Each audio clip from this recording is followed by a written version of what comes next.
আমার মুক্তি আলো দেয়া এই আকাশে আমার মুক্তি আলো দেয়া। বয়স বাড়তে লাগে, বড় একা লাগে আজকাল। তবে একটা ব্যাপার আমি লক্ষ্য করতাম, আমার রূপের আগুনে অনেকেই চলেছে আমি যে রূপসী। কি বিশ্বাস হচ্ছে না তো? যৌবনে আমি ঠিক কতটা রূপসী ছিলাম।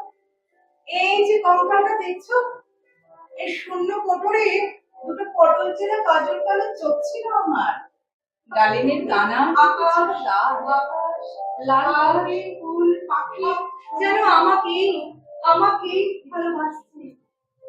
আর পৃথিবীর সমস্ত পুরুষ যেন খাস হয়ে আমার পায়ের কাছে বসে নীরবে মুখ তুলে আমার দিকে তাকিয়ে আছে। আমি কল্পনায় এরূপ আচ্ছন্ন হয়ে থাকতাম আর মনে বড় ব্যাখ্যা পেতাম। আমি আমার সুদল হাতখানা চাদরের নিচ থেকে বার করে দিলাম। ইস, খুব আফসোস হচ্ছিল, যদি নীল রঙের কাচের ছুরিতে হাতখানা সাজাতে পারতাম খুব ভালো হতো। এমন লাজুক ডাক্তার আমি আগে দেখিনি। কাপা কাপা হাতে তিনি আমার নাড়ি দেখলেন, জ্বরে উত্তাপ দিলেন।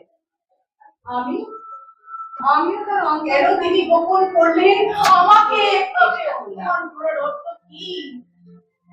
পুরুষের ওপর বিশ্বাসের ওপর মুখে না ভুলে চলে প্রেম করতে লাগলাম।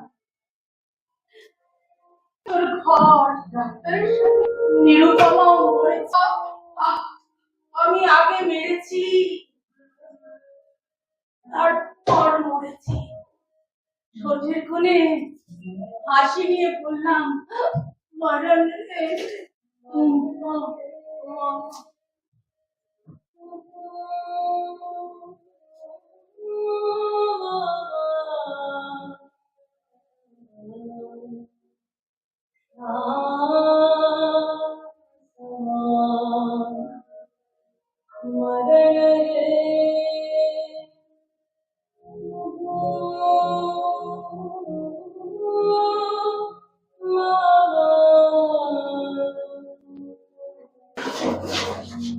জোরে হাতটা দিই।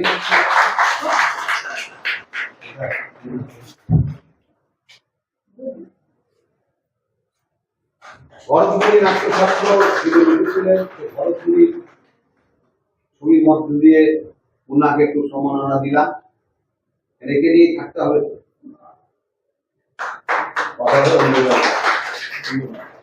আমাদের পরবর্তী নাটক আমরা এগোবো।